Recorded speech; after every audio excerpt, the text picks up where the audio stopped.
Welcome to the Eldorado Gaming Deck Series. Eldorado Gaming is your site for premier accessories like metal dice and playmats.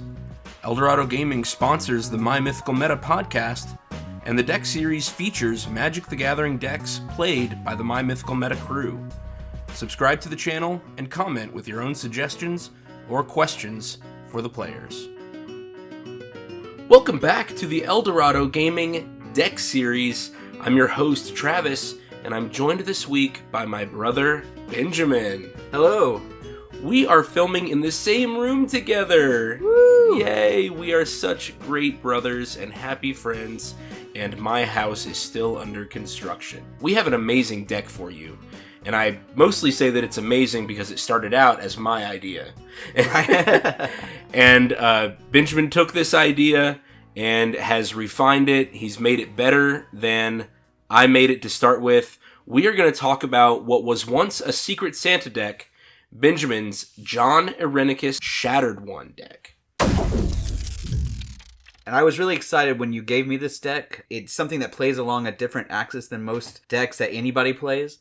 And so the wheels started turning. It took me probably about a year to get it to where it is now, without a whole lot of cost or a whole lot of changes, but with just some tender loving care. Yeah. Yeah. Let's read Jon Irenicus Shattered One to get us started. He costs 2 blue and black. This is a Dimir control style, but as you'll see with Jon Irenicus, he controls in a very interesting way. He's going to affect the board in a way that we really haven't seen before. He costs 2 blue and a black for a 3/3 elf wizard, legendary creature.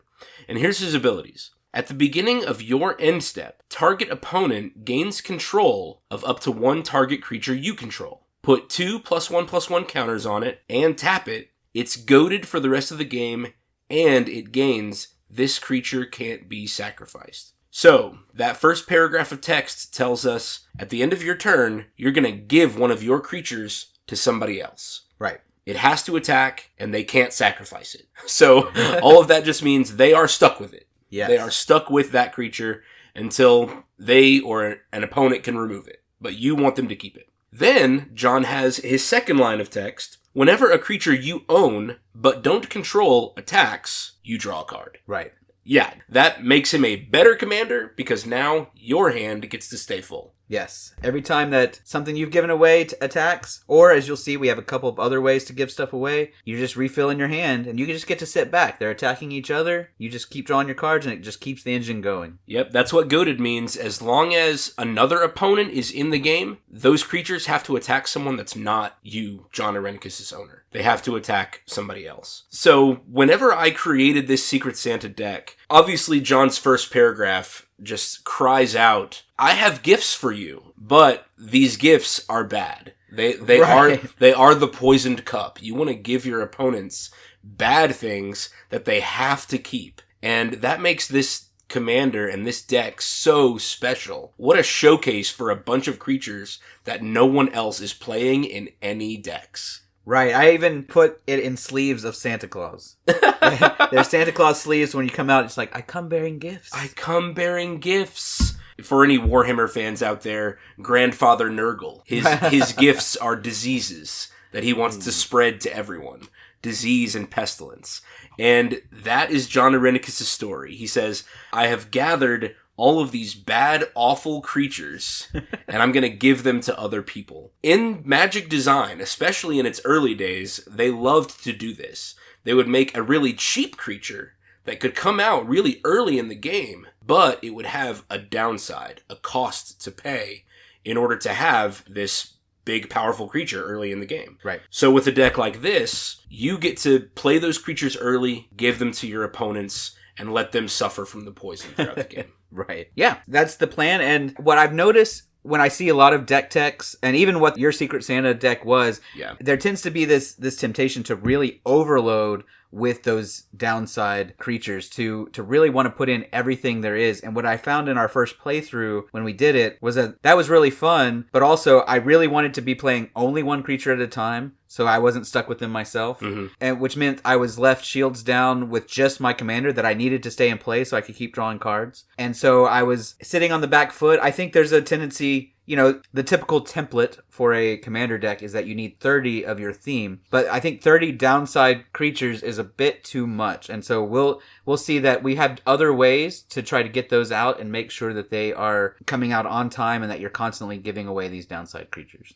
Okay, so we are going to break this deck down into its component categories. For our philosophy, the way we build decks is we look at the categories ramp, card draw, removal, synergy, and then usually there's a small section of plan B or recursion or protection. How are you going to ensure that your game plan continues? Let's talk first about the ramp for this deck. As we were talking before and looking at the deck, I'm noticing that this Dimir ramp package is pretty standard. Yeah, absolutely. I have 10 pieces of artifact ramp. I've got of course, your Soul Ring, your Wayfarer's Bauble, and then a bunch of the 2-mana artifacts that, Talisman of Dominance or Mind Stone, just the things that help you quickly get to the late game. The curve on this deck is relatively low, only 2 6-drops, only a few 5-drops, and everything else is 4 and below. So if you get from 2 to 4, by playing a 2-mana ramp spell, then you can play pretty much your entire deck. So there's not a whole lot. It's 10 cards that are all 2 or 1 mana. Yeah, very good. We like to look for synergistic ramp that goes with what our commander is doing. But I think in this deck, you're going to find that all your other stuff is doing what your commander is exactly. doing. Like the whole deck is built around that, so the mana is just very standard. Yeah, the mana is pretty straightforward, and you just want to get there. So make sure that you've got your Soul Ring. It comes in pre-packaged with every pre-constructed commander deck, so make sure you've got it and your other mana rocks, your other mana artifacts, and you should be fine for this deck. Let's get to a category that I think is a little more fun and a little more important, your card draw. Remember that card draw is important in any commander deck. You have 99 cards that are all different, and so you need to have cards in your deck that say draw a card. That way you can get to the more winning cards more often. Your chances of drawing any particular one card are low, and so you can affect that probability by adding card draw into your deck. So Benjamin, tell us your philosophy about adding card draw into this deck. Okay, so the big thing here is that Jon Irenicus himself is a card draw engine. He says whenever one of your creatures you own but don't control attack, you draw a card. So your main thing here is you want a lot of creatures that you can give away quickly, and then as soon as you have him out and somebody is forced to attack, you start drawing cards. So what I've done is I've created a lot of really cheap creatures. They're all 3 or less so that they can be played before Jon Irenicus comes out. They either let me filter through the deck or just simply draw a card as soon as they come into play. And that allows you to see a bunch of cards very quickly. So at the low end, you have cards like Fairy Seer. Fairy Seer is a 1-mana 1/1 with flying that says when it enters the battlefield, scry 2. So turn 1, play an island, play a Fairy Seer. I'm now looking 2 cards deeper and able to find what I need for to set up the next couple of turns. Yeah, find a mana rock, find your next land, find your next flyer. Exactly. Your next creature to drop. Yeah, and there's some older Magic philosophy that says scry 3. If you're in a long game, scry 3 is basically draw a card. So Fairy Seer is pretty close to that. And the important thing about a lot of these is they have evasion, so that when I give them away, they're not just being run into somebody's blocker and going away. They can stay on the board. So Fairy Seer, in this case, has flying, and it's going to get 2 +1/+1 counters from Jon Irenicus. So it's going to be a 3/3 flying when I give it to someone else, and that'll survive a lot of blockers. So that's a source of early selection, and then as soon as I play Jon Irenicus, it's a source of additional card draw. Moving on to 2-drops, Baleful Strix is basically the perfect card for this deck. Yeah. It's a 1/1 for 2, a blue and a black, that says when it enters the battlefield, draw a card, and it has flying and death touch. So it comes down and gets you a card immediately, and then you can use it to block if you need to. It sets up some early defense, but then when Jon Irenicus comes down, you give it away. It gets those +1/+1 counters. So now it's a 3/3 flying death touch. If they want to kill it, they have to put a flying creature that's bigger in front of it, and then it's still going to die because of death touch. So it really disincentivizes blocking, and you're going to continue to get that card draw from Jon Irenicus over and over again. If they don't want to block the Death Touch Baleful Strix, they're going to get more damage in. Your opponents are going to have to take more damage from this goaded Baleful Strix, and you get to draw more cards. Exactly. It's like everything this deck wants to do. And then In the 3-drop slot, I just like cards with options. Cards that are really versatile. So there are 2 that are like that are very similar. There's Aether Channeler that costs 2 and a blue for a 2/1 human wizard that says when it enters the battlefield, choose 1. You can create a 1/1 white bird creature token with flying. So again, that's something you can trade away and have an evasive goated creature. Or you can return another non-land permanent to its owner's hand. So it's a form of interaction. Or the reason it's in this category, draw a card. And the one that's very similar to it is Callous Bloodmage. It's 2 and a black for a 2/1 vampire warlock that says when it enters the battlefield, choose 1. Create a 1/1 black and green pest token, draw a card and lose a life, or exile target player's graveyard. So both of these, they come in. If I need to draw a card and dig more, I can, but I can also create a token to kind of clog up the ground a little bit, or get additional things to trade away, or interact with my opponents in some way. Exiling target player's graveyard, this is great. As we've talked about in our Boogeyman episode, we have a lot of graveyard decks running around that are, for the most part, unchecked. That's why we're really afraid of all of these graveyard recursion decks. So make sure that you have some graveyard hate in each deck that you're building. I wanted to come back to Aether Channeler. I have a newfound respect for bounce removal. Yes. It is so cheap, and it undoes your opponent's last turn. Yes. Like, whatever they just did, I mean, it's just a waste of 5, 6, 9 mana, whatever big thing they played. Say, nah, put it back in your hand. Do it again. Right. And it lets you get in some damage, too. You just played your 10/10 Blightsteel Colossus? No, you didn't. And I can attack through you now. Yeah. My newfound respect from that comes from my Nabon Dean of Iteration deck. This was a wizard deck that I very recently made that's full of wizards that do this. Aether Channeler is in that deck, where you play it and you bounce something back to somebody's hand. Yeah. And because Nabon lets you do it twice, like, I really respect this kind of removal now because it's so cheap. Yeah. It's so cheap. And if you remove it to their graveyard, there's probably a cheap way to get it out from their graveyard. Put it back in their hand? No, pay full price for it. Yeah. Pay full price for it again. I have a newfound respect for that. So Aether Channeler and Callous Bloodmage, I think these are really excellent picks for this deck because of the options that you described. Yeah. I think that's really smart. And the nice thing is, because they're so versatile, it's nice that they come in on a body because that's additional card draw at least one more time when you send them away with Jon Irenicus. But as you'll see from this deck, basically everything is a creature because everything allows you to, when you play it, give it away at some point and start drawing cards from it to get to the other things that have options. So yeah. Another one with options, it's a different kind of options, is Sicarian Infiltrator. It's a 2/1. Sorry, it's a 1/2. It's a 1/2 human soldier that costs 2 and a blue. It has flash and squad 2. So that means when you cast it, you can play 2 any number of times, and you get token copies of that when it resolves. So in this case, if you pay 3, you get your 1/2 human soldier. If you pay 5, you get 2 of them, and so on. 7, 9. So this scales with the late game, and it just says when it enters the battlefield, draw a card. So for 3 mana, you get your soldier and draw a card. For 5, you get 2 soldiers and 2 cards. 7, you get 3 soldiers and 3 cards. And so I really like the option of being able to scale that. It's one of the few creatures that scales really well in this deck. And it allows you to refill your hand in the late game if your game plan has gone horribly wrong, and gives you lots of ways to throw up defense, and obviously lots of fodder that you can trade away for future card draw.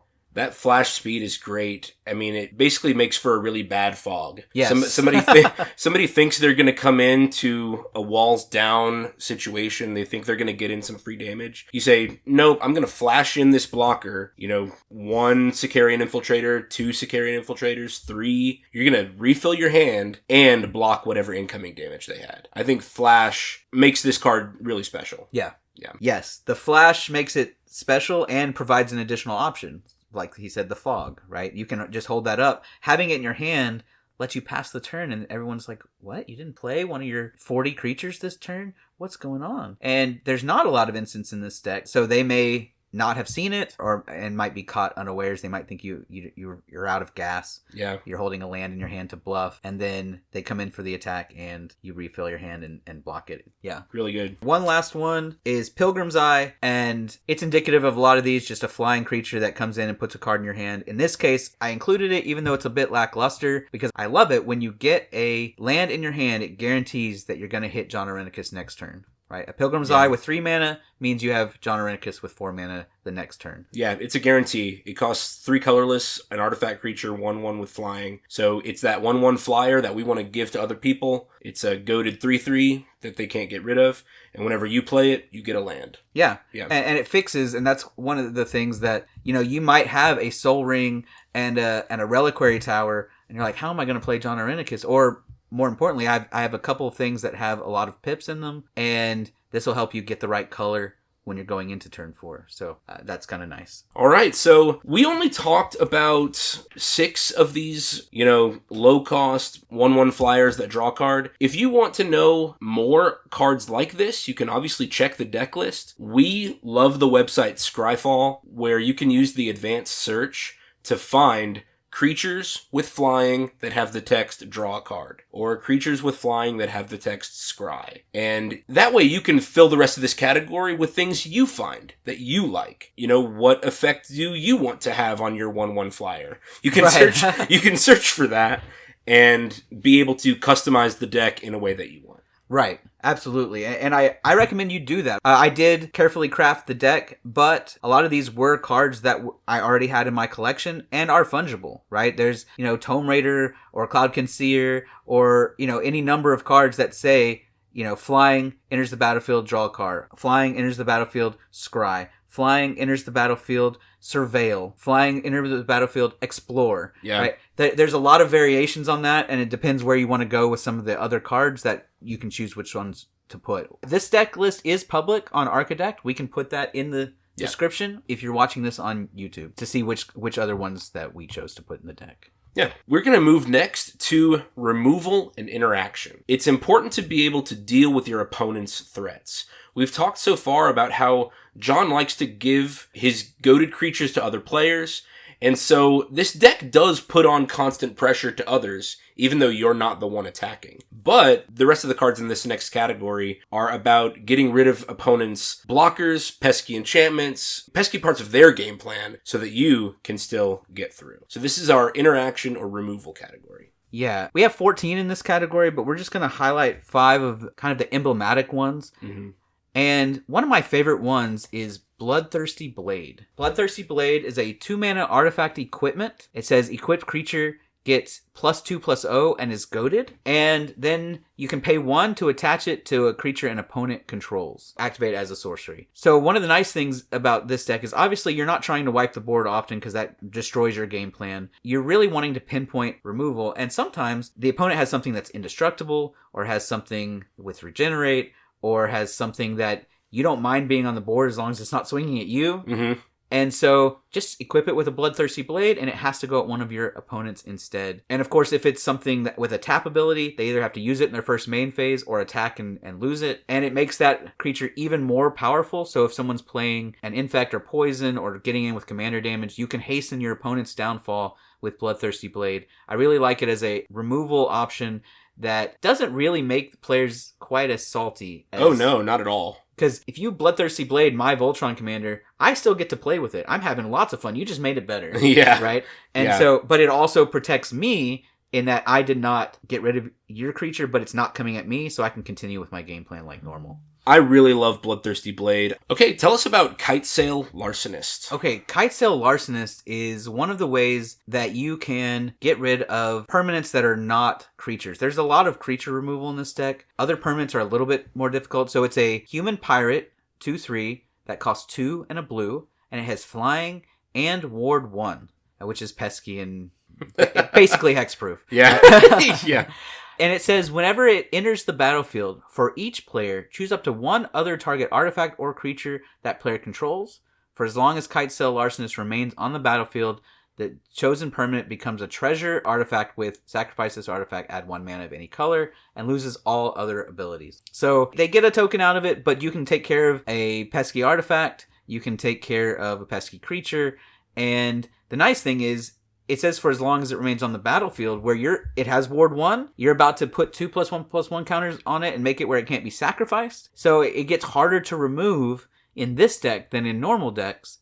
And in the meantime, they have to decide, do they want that mana, or are they going to hold out for Kitesail Larcenist and hope that it die so they get their thing back. A lot of people will just use that treasure token to further their game plan. It's a real easy way to get rid of problem artifacts or creatures. I think Kitesail Larcenist is fantastic. When you give it to somebody else, it's going to be a 4/5. Yes. That leap from 3 to 5 toughness is big. Yes. There's a lot of things that would be able to kill it if it were 3 that can't now kill it. Absolutely. That seems kind of dumb, but the leap from 3 to 5 toughness is huge. Mm-hmm. And Kitesail Larcenist is going to stay on the battlefield for a lot longer, and this is going to keep swinging. Yeah, and it has flying. You'll see a lot of these have flying. It's just one of those things that evasion really helps the game plan. So there's a lot of creatures that might be cheaper that can do things like this, but once you start getting to 3 or higher on the curve, you really want evasion to keep them on the field longer. Yeah, this card costs 69 cents. Yeah. Nice. Oh, yeah. The next type of removal we're looking for is discard. Yeah, so I put a lot of specters and things that cause discard. One of the ones I really want to highlight is Una's Blackguard. It's a fairy rogue 1/1 for 1 and a black. Has flying. Says each other rogue creature you control enters the battlefield with an additional +1/+1 counter on it. Not really relevant in this deck. There's only one other rogue. But whenever a creature you control with a +1/+1 counter on it deals combat damage to a player, that player discards a card. So this is a little 1/1 flyer with no counters. So what are you doing with it? Well, when you give it away, you put 2 +1/+1 counters on it. So it becomes a 3/3 flying with the +1/+1 counters on it, meaning when it connects and it's attacking someone other than you, they will discard a card. It has to attack someone else because it's goaded. So it's a good repeatable source of discard. While you have Jon Irenicus out, it's also a good repeatable source of card draw. And the beautiful thing about Una's Blackguard is that if you give it to someone who's playing a +1/+1 counters deck, or someone who's playing rogues or shapeshifters, changelings, right, things like that. Or just another creature you've already given them. Right, yeah, that's right. Every creature that you've given them also has +1/+1 counters on it, will quickly decimate people's hands, right, with this. I really like these repeatable discard outlets, and this one's so cheap, and you don't have to wait a full turn to see it in effect. So normally, you would play this, you have to wait, any Spectre, you wait till your next turn to be able to attack with it. But with this, you give it to the next person in turn order. It's like it has haste. They've controlled it since the beginning of their turn. Mm-hmm. So they immediately have to attack someone else who hasn't had a chance to kill it or defend against it. They're going to discard the card. So it's a really efficient way to get rid of answers or problem threats that people are holding in their hand. Absolutely brutal, repeatable for only 2 mana, costs 39 cents on Card Kingdom. Yeah. This is incredible choice. I think it's inspired. Thanks. Let's do Brazen Borrower. I want to read a card. You've been reading all of them. Sure. Brazen Borrower. It actually has an adventure called Petty Theft. You pay 1 and a blue for an instant, return target non-land permanent and opponent controls to its owner's hand. Just like I was mentioning earlier, this is a great tempo disruption for your opponents. For a non-land permanent. So we talked a little bit about how blue and black don't have a lot of enchantment answers, and this is one of your ways to do it. And then, once it's on its adventure, Brazen Borrower is a 3/1 fairy rogue. It costs 1 blue. It has flash. It has flying, and it can block only creatures with flying. So when it comes back, it's what you've been looking for all along, a powerful flyer. Yep. This one is a 3/1. So once you give it away now, and goad it, it's a 5/3. That is a lot of meat coming in with a huge cudgel every turn. Yes. Yeah. 5 damage flying coming in every turn is a lot. And one of the nice things about the bounce removal in this is sometimes you want your own creature back. Mm-hmm. So let's say I've played a Baleful Strix and I've given it away and I really just want an additional card. I can use Brazen Borrower to return it back to my hand, replay it, and get me a card, and then give it away again. Or some of the things we're about to talk about later, right? I can use it to redestroy someone's creature. This deck is full of ETBs, enter the battlefield effects. And the bounce removal that's in the deck allows me to replay those also, in addition to the tempo plays and setting people back a turn. I think Brazen Borrower is a great choice. Do you know what set this is from? This says it's a promo. Well, it's a Secret Lair, that one. It's from the original Eldraine. Okay, cool. Yeah. All right. Last one for this category is an enter the battlefield, destroy creatures. Yes, so there's several of those in the deck, and again, you can do whichever ones you like, but I really like this one, Dalek Drone. It costs 3 black for an artifact creature, Dalek. It's a 3/3. It has flying and menace, so once again, the evasive beaters. It says when it enters the battlefield, destroy target creature and opponent controls. That player loses 3 life. So, efficient, brutal. Why does it have the player loses 3 life? Why? It's just as bad. Yeah, that's awesome. It enters, gets rid of a pesky blocker, something with a great effect, and they lose 3 life on top of it. Just add insult to injury. Yes. Guys, even though this is a Dalek, even though it's from one of the special universes beyond Doctor Who decks, it's still only 50 cents. Yeah. So a lot of these cards, the card that I'm holding in my hand looks like it's from one of the collector boosters. Yeah. It's because it's got that special foiling on it. But just because these were from an exclusive set doesn't mean they weren't massively printed. These Universes Beyond cards are not difficult to acquire. No, you not can at all. you can still acquire them for just as cheap as any other set. Yep, absolutely. And in fact, most of this deck is fairly cheap and can easily function without the expensive cards. The commander itself, only 50 cents. Yeah. Right. Okay. Yeah, so our next category? Our next category is what you've all been waiting for. This is the synergy category, and my brother has titled it Beaters with Downsides. These are big monsters that you can give to your opponents, and they are just going to cripple or hurt your opponents once you give it to them. It is the poisoned cup saying, oh, take this gift. You know, worm tongue whispering in your opponent's ears, oh, I have such a wonderful gift for you, and it turns out to just absolutely cripple them. This is not the last category. Our last category is going to be that Plan B protection category, but we wanted to show you what you're protecting, what you're recurring. We wanted to show you what the fun part of this game plan is, so that the last category actually matters. Right. Yeah. So, okay, you've been churning through your deck, you've been interacting, ramping. What are you ramping into? Let's start with Evil Eye of Ormspy Gore. It's a creature. It costs 4 and a black. It's an eye, and its first line of text says, non-eye creatures you control can't attack. So if I give this to my opponent, this is the only creature they have that can attack. And it cannot be blocked except by walls. Guess unless they have changelings. Oh, yeah. Yeah, that's true. Changelings can be walls. Yeah. Or changelings are eyes. Oh, that's right. Yeah. Changelings are both eyes and walls. So they can attack and block. So it's a 3/6. So once I give it to somebody, it's going to be a 5/8 that is essentially unblockable and stops all of their other creatures from attacking. So this is the card you give to the token player. Yep. This is the card you give to the hexproof indestructible Voltron player. Right? This is the card you give to somebody who's really threatening your life. You say, "Excuse me, your creatures need to sit back and watch what an eye can do." Yeah. It is relevant. I think that Magic has only printed these 2 eye creatures. Yes. So the other eye is similar. It's Evil Eye of Urborg. Also says non-eye creatures you control can't attack. It also costs 4 and a black. It's a 6/3 instead of a 3/6. So when I give it away, it will be an 8/5. And it says, if it becomes blocked by a creature, destroy that creature. So that creature doesn't even get a chance to do... This is like super first strike. Yeah. With Death Touch. So it's plowing in. It doesn't matter how many creatures. You can't double and triple block it to try to get rid of it. They will all be destroyed as soon as they are declared as blockers.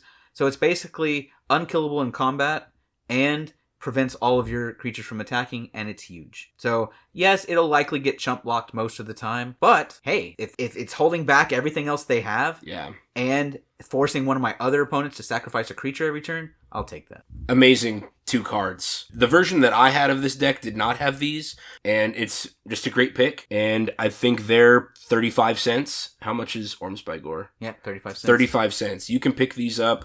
No one except Jon Irenicus players are playing these Evil Eyes. Yeah, exactly. So there's not a huge demand on them, which keeps their price low. Okay, which downside beaters next? I'm going to do Grid Monitor. Okay. There's another one, Steel Golem, that's similar, but I'm going to focus on Grid Monitor here. It is a 4-mana artifact creature. It's 4/6 for a 4-mana creature. That's a great rate. And it says, you can't play creature spells. Now, obviously, I will only play this when I have Jon Irenicus in play, so right. and it will be the last thing I do on that turn. I will play Grid Monitor, and pass turn, that will trigger the instep of Jon Irenicus, where I give it to someone else, and now that player cannot play creature spells. they have a 6/8 artifact creature that has to attack someone else, and that's all they will ever have.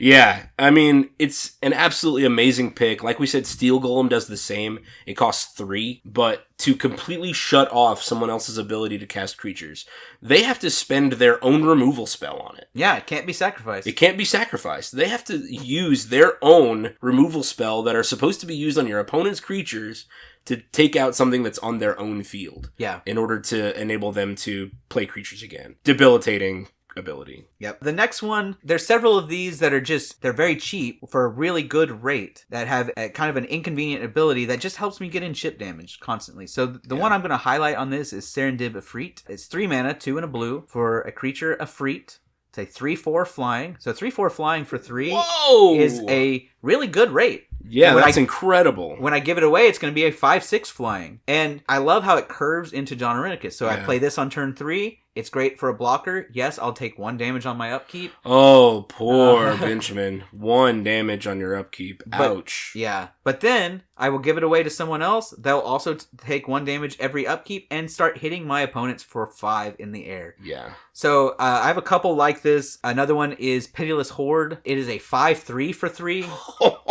So when I give it away, it'll be a 7/5 for 3 mana, right? And once again, it curves right into Jon Irenicus. It says at the beginning of your upkeep, you lose 2 life. So if I play this turn 3, I will take 2 life loss on my upkeep, but then I give it away. It's beating into someone else for 7 damage, and they're losing 2 life as well. So it's that chip damage that just helps me close out the game when they're stuck with losing 2 life every turn. So there's several like that. And another one, what I love about this one, this is called Sleeper Agent. It's 1 mana, a black mana, for a 3/3 minion. 1 mana for a 3/3. Says wait a second, that's not right.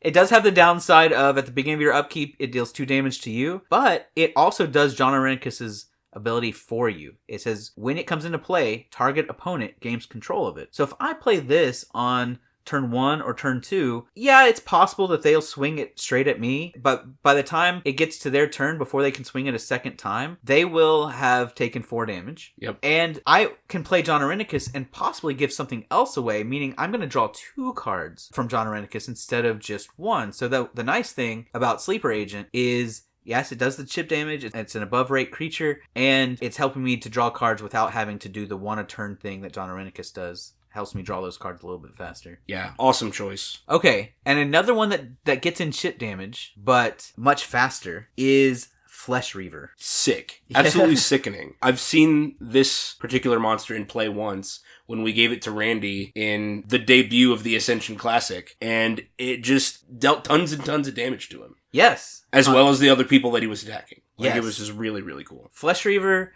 is a 2 mana, costs 1 and a black. For a 4/4. It's a Phyrexian Horror. It says whenever it deals damage to a creature or opponent, it deals that much damage to you. So I can avoid that damage when I play it by just not attacking or blocking with it, right? But once I give it away, so it gets 2+1/+1 counters, it becomes a 6/6. It is goaded, so it has to attack. Yeah. So you have to swing in, and if they block with it, you'll take 6 damage. If it connects with the opponent, they and you will take 6 damage. And so it's crazy how efficient it is at just taking the board's life total down. Because if you play it turn 2 and Jon Irenicus turn 4 and give it away, then it's immediately swinging. 2 people are losing 6 life. That'll drain the board in a couple turns, even if you don't do anything else. This is kind of weird. I'm starting to see similarities between this deck and my old Mogus Group Slug deck. Yes. Where just every action your opponents are taking is causing them to lose life. But the way that this deck goads your opponent's creatures is doing the same thing. Mm-hmm. It's making everybody lose life at a faster rate than they would have because combat is happening, plus the drains that you're having them take from Pitiless Horde, Serendib Efreet, Sleeper Agent, all of these 3/3 goaded flyers, all of them being goaded, is creating that rapid decrease of all of your opponent's life totals at the same time. Yep.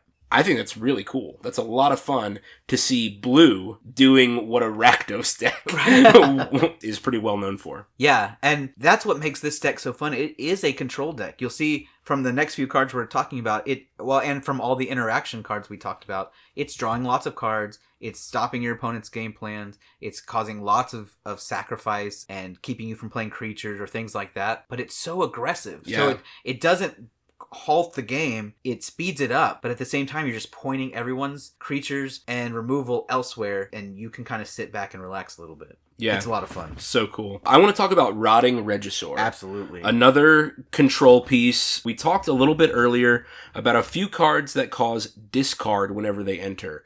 And Rotting Regisaur is another card that's just going to absolutely shred your opponent's hands. It's a 7/6 zombie dinosaur. Yeah. For 3 mana, 2 and a black. Again, what? That's not normal to have such a huge body for so cheap.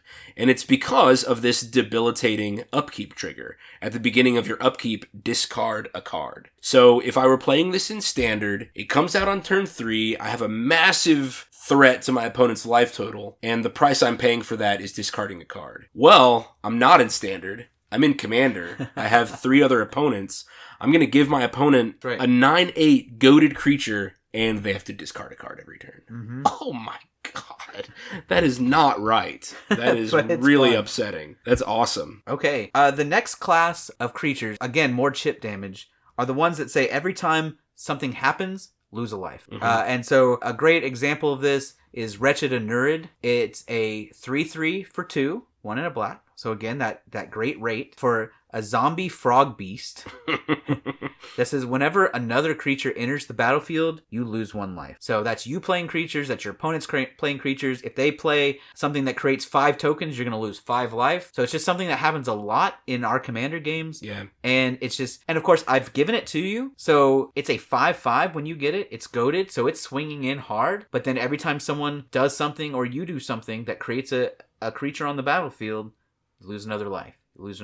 So there's several similar to that. There's Eben Drake. I think that might have been all. Yeah, okay. Wretched Anurid and Eben Drake. But yeah, they're both going to continue that ever-lowering life totals. Yep. It's pretty cool. Okay, and then the last class of creatures. Oh my god. The ones that I love the most, and the ones that really made me cling to this deck when Travis gave it to me, is the ones that make you sacrifice when you play the game. Because these cards, normally their biggest downside is you might end up sacrificing them. But Jon Irenicus gives them the text that they cannot be sacrificed. And that means that when they cause you to sacrifice things, you have to sacrifice your other things. The things that were part of your game plan. Your lands, maybe. Like, they don't care. They're going to just keep whittling away your resources until you have nothing left. And my favorite one of these is the Phyrexian Negator. Phyrexian Negator is a 5/5 trample for 3. It costs 2 and a black. So when I give it away, it's a 7/7 trample. And I can try to mitigate its downside by just keeping it out of combat until I can get Jon Irenicus in play the next turn, hopefully. But its downside is whenever it's dealt damage, you sacrifice that many permanents. So yeah, for each 1 damage dealt to it, you sacrifice a permanent. So if they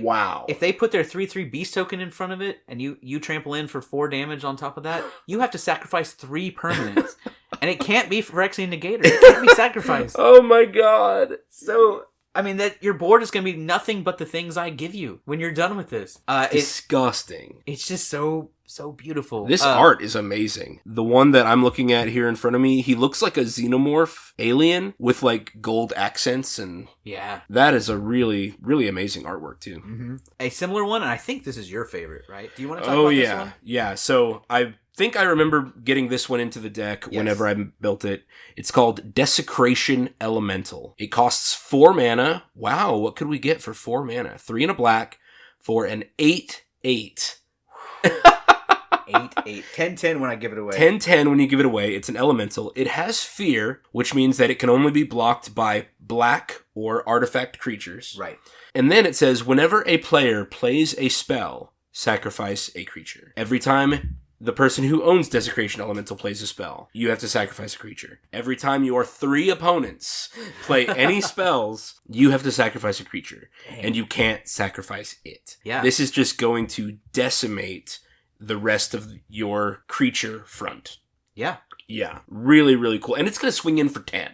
Yeah. With fear. And yeah, likely can't be blocked if you give it to the right opponent, right? When it swings in at the green player, the green-red player who's not playing artifact creatures, yeah, they just can't block it. They're 10 taking damage turn. Yeah. 10 damage. That's so cool. I'm really glad that I was able to find something, and I'm glad to see that it's still here. Yes. Oh yeah, it's one of the best cards in the deck. It's great. Costs $450. You know, yeah. that was a bite of the budget. Yeah. Yeah. Okay. So yeah, there's several of those that cause you to sacrifice. There's Rust Elemental. There's Greater Harvester. One of the cool ones is Drinker of Sorrow. Also says when you deal combat damage, sacrifice a permanent. And so these things are goated. They're always dealing combat damage. Yeah. So there's just a bunch of these that make you sacrifice your board as you swing, and you can't get rid of it. You can't sacrifice it, so you're stuck with it. Yeah. So that's the fun package of poisoned gifts that you can give to your opponents. And that is going to bring us now to our last category, our plan B, our recursion. Each of these deck techs, we asked the question, what's your plan if Jon Irenicus himself gets removed too many times, becomes uncastable, gets Darksteel mutationed, gets turned into a 1/1 bug that can't do anything? What's your plan when Jon gets removed? Because your deck is full of these big creatures with downsides, and then these 1/1 flyers. Right. How are you gonna push through and try to win the game without having your main engine on board? Sure. So there's a couple ways to win. One is with the recursion engine. Instead of letting him go back to the command zone and cost 12 mana, you can just put him back in your graveyard and use something like Phyrexian Reclamation or Oversold Cemetery to keep getting him back and replaying him. Sometimes that's not going to work. So if it's Darksteel Mutation or something like that, where he's just stuck not doing his thing, I can hope for a bounce spell, but most likely I'm just going to have to resort to one of my miscellaneous cards that lets me continue to give things away without Jon Irenicus. I have 3 cards that do that. There's Wrong Turn, where it's just an instant speed, someone else gains control of something. I can use that to get rid of one of these really bad downside creatures that I played and got stuck with somehow. Mm-hmm. And it'll continue the thing where they hopefully are attacking their opponents and not me, but at least gets them off my side. Modify Memory is similar. It lets me exchange control of 2 target creatures controlled by different players. So I can, if I have a Greater Harvester or a Rust Elemental and it's really killing me, I can trade it for your best creature. And now I'm back online and you're stuck with something with downside. Modify Memory also has a secret mode. It says if you control neither creature, draw 3 cards. Yeah. So I can swap 2 people's commanders and kind of shut down their deck. Or swap somebody's blocker with something that can't block that their opponent has, or something like that. Draw 3 cards and really mess up somebody's game plan in the process. So it does have that other mode. And then there's Fateful Handoff that says draw cards equal to the mana value of target artifact or creature you control, and then an opponent gains control of that permanent. So it's a way for me to, once again, give away a creature that might be stuck on my board. I don't care that the Phyrexian Negator is going to swing at me. I want you to have it, not me. So play Fateful Handoff. It's a sorcery that costs 3 and a black. I'll draw 3 cards and give you Phyrexian Negator. Fine. Yeah. That's great. There's also the fact that everything in the deck is either an evasive creature or an undercosted beater. Means that if it's late in the game when I no longer have access to Jon Irenicus, I can always just try to close out the game with my unblockable Evil Eye of Worms by Gore or my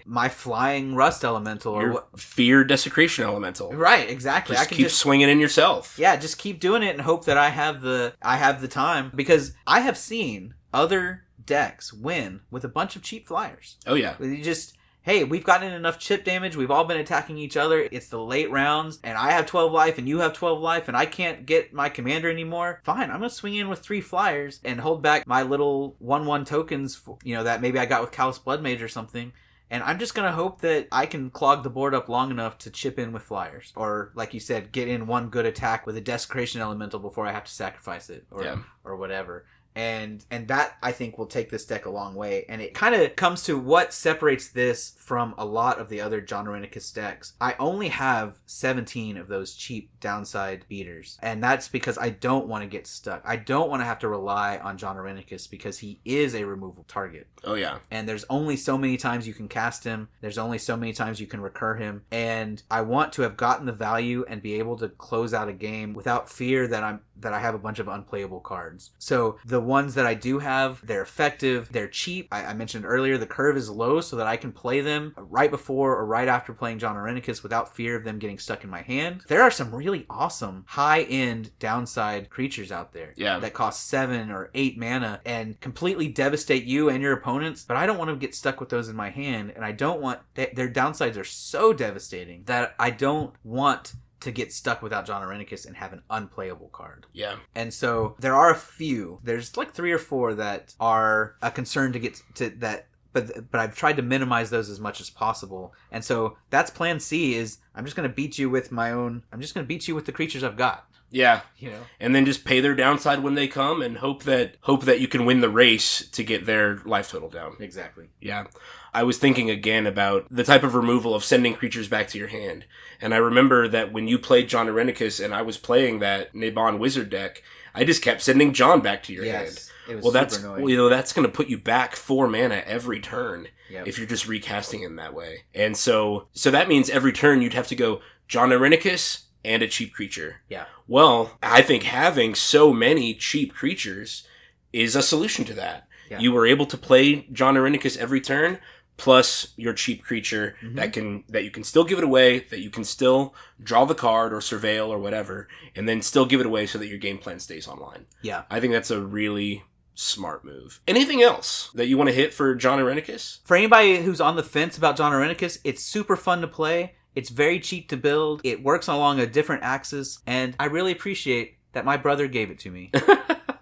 It's something I would have never built myself, but I'm so glad I have it. What is your final cost for this deck? This deck, as built, costs $82.81. Probably needs a little bit of upgrading in the mana base, but otherwise, I think it's almost perfect as is for $83. That is so cool. And a lot of the cards, especially lands and your mana rot cards, those just enter into your collection as you buy packs, as you buy a precon or whatever. These are cards that they'll just arrive in your collection. Right. You know, I wouldn't tell you to go online and specifically spend 70 cents for a Felwar Stone. Right. Like, they're just going to come in pre-constructed decks as you build your collection. Yeah, and I would actually, if you're struggling to get something like a Felwar Stone or whatever, or those sorts of things are the things that might put you over your budget, don't worry about that for this deck in particular. Yeah. Right? It has so many low cost 1, 2, and 3 mana creatures that I would be okay cutting basically all the ramp for a few more lands and a few more 1 or 2 mana scry. Wow, yeah. Yeah, I think you could go to, say, 39 lands and 6 more scry creatures, and you'd be fine. Yeah. You know, you don't need to spend $2 for a Soul Ring, you know, which is about as cheap as it's ever been, and it'll stay at that price forever. I think. It goes up in between printings, Commander deck printings. Yeah. Some of the more expensive cards like Brazen Borrower, there's plenty of things that say when enters the battlefield, bounce something. Just find one, right? Oh yeah. And the deck takes very little. It takes very little loss from something like that.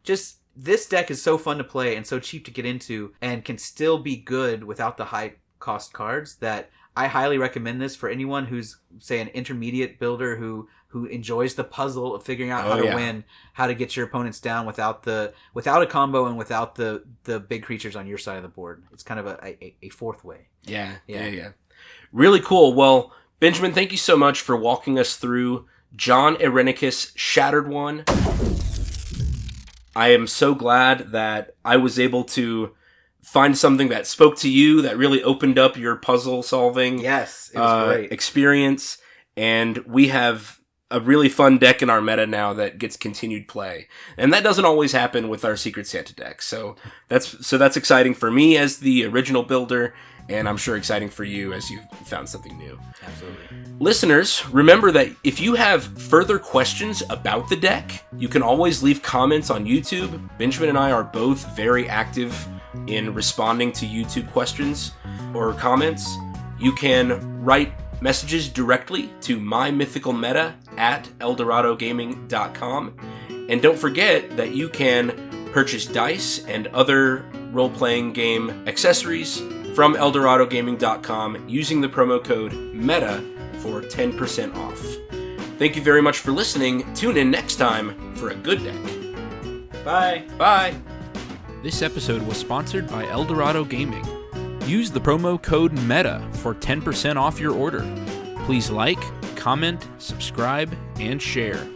This episode was edited by me, Travis Konishek, and our intro and outro music is by Tyler Heath of the Oh Hellos.